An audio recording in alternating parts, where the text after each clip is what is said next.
Welcome to Reality of Faith and Wisdom. My name is Yuriy, and today we're going to be talking about ingrained behavior. Now, have you ever wondered why you do certain things in the way you do them without even thinking? Like maybe you're waking up in the morning and making a peanut butter sandwich, and the peanut butter has to go specifically on two sides, on two sides of bread, and then jelly in the middle. Right? Or maybe you're the person that's cutting the crust on the outside to make just a perfect sandwich. For 16 years in my life, I didn't even know the peanut butter existed. In Ukraine, when I was born, we didn't have it. I mean, simply, it wasn't a thing. So what I was programmed to do since my childhood is bread, milk, and jelly, no peanut butter. My grandma, she was on the farm, and every time at 6 a.m. she would wake me up to give me half a liter. I think it just equals out to big, like 2 cups of milk, fresh milk that she just milked a cow in the morning, that morning. So you can imagine, every summer that I spent with my grandma, 6 a.m. on the clock, would wake up to drink milk. And so I was programmed to drink milk. And then I really loved bread. My grandma also worked at the bread factory, and so she would bread bakery, not factory. My uncle worked at the motorcycle factory, but she worked at the bread bakery. Now, and she would bring hot bread all the time. She would put it in this blanket and bring it home. And she always had jelly. I mean, because they were farmers, they always had all kinds of different jelly. And so I love jam because we didn't have a whole lot of sugar back then. We didn't have a whole lot of candies and chocolates. So that was my candies. So I was programmed. I mean, it was lunch. It was breakfast, lunch, and dinner for me. I mean, of course they would cook different things, but I would go sneak out and eat a bread, jelly, and milk every single morning without even thinking. Now, some things that we do in life, we do it without thinking because we were introduced to. And at first we thought it was good. We liked it. We created a habit, and it became a part of who we are. I mean, right now I'm almost 40, and so milk and me doesn't go together anymore. But for half of my life, that's all I did. So, and there is this saying, you know what you know. There is nothing besides or beyond that point. You grew up in a certain family. You learned from the family, the habits, the different things that they used to do. You've learned that, and maybe you went to school and learned something from the school, and now you're learning from social media and different things, and you know what you know. Even social media is tailored to you. It's like whatever you like that's what they show more off of. And we all are programmed in that way. We all have different ingrained behaviors that we do, and we all operate, especially some things, without even thinking. And so, we learn, we get introduced, we learn certain area, we like it, we believe it, hey, that's great. Then we create a habit around it, and then it becomes our behavior. Now, the territory of our knowledge stops somewhere. And we never think about it because that saying, you know what you know, it's such has depth to it. We know what we know, and that's it. Now, why I'm bringing this up and why this is so important? Because ingrained behavior has a point of no return. And just like we learn things when we were kids from our grandma, grandpa, mom, and dad, then we grow up and start to learn things from our friends. And if your ingrained behavior is good, it will propel you towards greatness. But if it's a bad habit that became your behavior, that became a part of your life, it will destroy your life. I mean, it's simply like spending money and saving money and maybe investing money. Maybe you grew up with the parents that never had money, that always lived from paycheck to paycheck. That is the behavior that they showed you. That's the way they lived. They never thought about retirement. They never thought about saving money and maybe investing money, learning beyond what they know. And that's how you grew up. And then another kid maybe grew up with a family that from a childhood, they they teach the kid to not only just understanding of money, how to save money and how to invest money. I mean, that's what Bible teaches all throughout. And all of Jesus' Proverbs is about living. It's about practical steps of life. And now if your behavior is the first behavior, when you don't know how to save and invest in anything, you don't have any financial literacy, then you take that behavior into your life, and eventually you live like that. It becomes part of who you are. And until the day I die, I see people always needy, never have enough money. It doesn't matter how much money they make. It can be $8 an hour, $15 an hour, 20, 30. They take that behavior with them wherever they go, and eventually they die with that behavior. And then some other people, because they have a good behavior, good habits that they've inherited, well, now they start to venture out and learn more. And now their life, now those behavior propel them into the greater life, a better life. Now, so every ingrained behavior begins with senses. First, it's, hearing, seeing, feeling, smelling, and tasting. Because, you ate something, you're like, and immediate thought, hey, I'm going to go back to that restaurant because it's good. You heard something and immediate thought, man, that's good. And you start implementing it and start thinking. So first, it starts with senses, your 5 natural senses: hearing, seeing, smelling, feeling, tasting. But then it goes to your thought realm. You start thinking. And you start not only thinking about it, but your life moves towards your strongest thought. That's Craig Rochelle said that.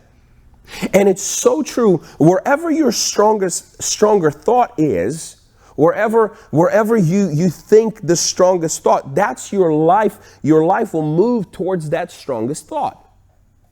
So it starts with your natural senses, then it becomes your thoughts, and then your thoughts becomes your beliefs. Because now, not only that now you're thinking about it, you believing that's good, it becomes part of your life, part of your beliefs.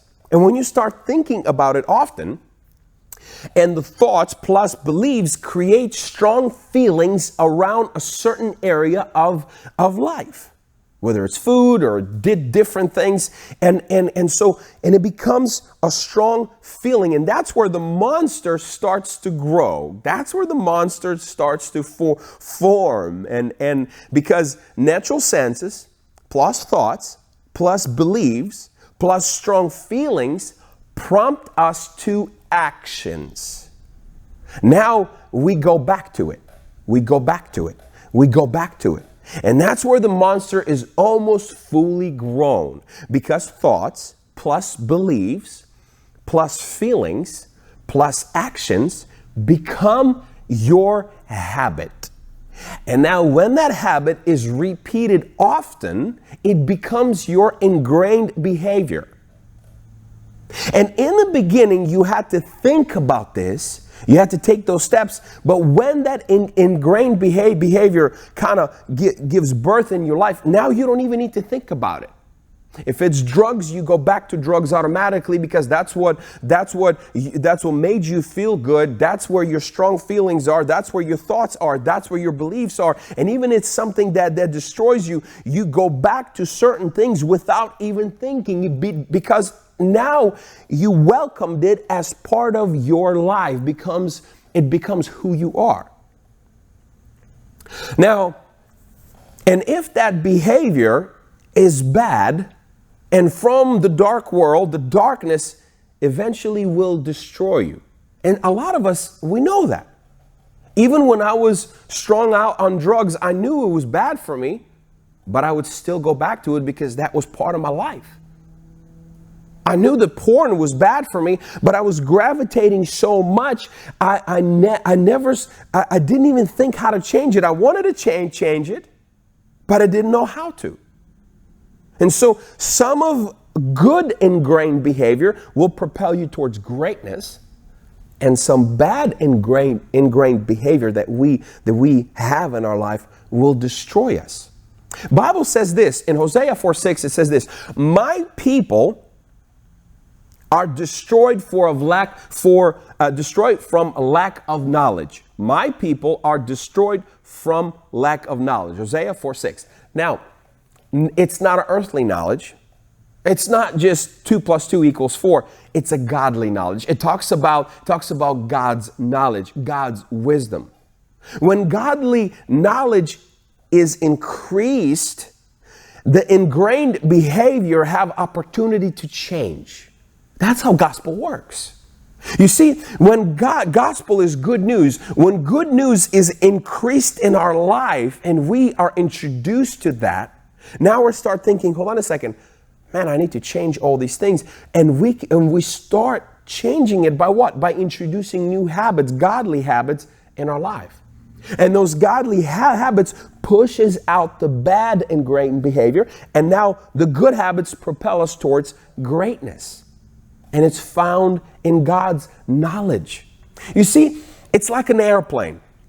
And before I say this, I've always go back to this story because I grew up with a lot of my friends that's no longer with me. I was one of the first people to say, you know what, I'm done with that life. And I went to every one of them. I said, guys, I love you, but I'm not going to hang out with you because I want to change my life. And I gave my life to God. I was introduced to God's knowledge and understanding and revelation of the Word of God. And finally, everything that I've been introduced to in my life because of my friends and drugs and porn and this and that, now I open the door to change because there was more knowledge. The boundaries and the territory, what I know, started to increase. And not all, but close to 60% of my friends that I used to hang out with, those that didn't change that ingrained behavior of drugs, of lust, of porn, of lies, and all these things, they are gone. They've been gone. I remember when I entered my 20s, I started accounting how many of them just started dying off because of that ingrained behavior in their life. How many drugs took him, overdose took him. The stupid things when they got drunk and started driving and some of them got killed in the crash while drunk driving. But those friends, the 40% that actually followed me eventually and changed their life and were introduced to the knowledge of God, now they have families. They changed their lives. So, and I started talking about the plane. You see, when plane takes off, in the first quarter or 2 quarters of the runway, if something happens and they realize there's a problem, they can still push the emergency brake. They can brake the plane. They can shut off the engine. I don't know how to fly a plane, but I know in the beginning of a runway, they can still stop. But then there is a point, it's called point of no return, and it's found somewhere 3/4 of the way when plane is about to take off. And when the plane is about to take off and you realize, oh my gosh, something is wrong, eventually, it can take off and crash. And that's how our life is. We gamble with our life. We think, man, everything is going to be fine. I'm still young. I can do things. Sin is fun, and I know it is. Temporary fun. But sometimes and somewhere along the way, we reach this point of no return. And we take off and crash. And that behavior that we were introduced in our teenager years, maybe in our early 20s, that behavior that we picked it up from someone, at first it just became a thought, then belief, then strong feeling. And then it moved us to action, then became a habit, eventually killed many, many of my friends. So what I'm saying to you, analyze your life. How many things that you do that you do it without thinking and you don't even know why it's in your life? Accept the knowledge of God because that's what pushes the territory of what you know. Because only in Jesus there is life. There's life, true life found in Him. Think about those ingrained behaviors that you've been living with. Maybe write them down. Why am I doing this? Why am I doing this? And introduce yourself to the Word of God, to the gospel, the good news that increases to Jesus who brings life, forgiveness, and everything else that you need that your territory of what you know can be increased. And remember, when your faith and wisdom works together in God. It creates a supernatural force of confidence and understanding life's purpose.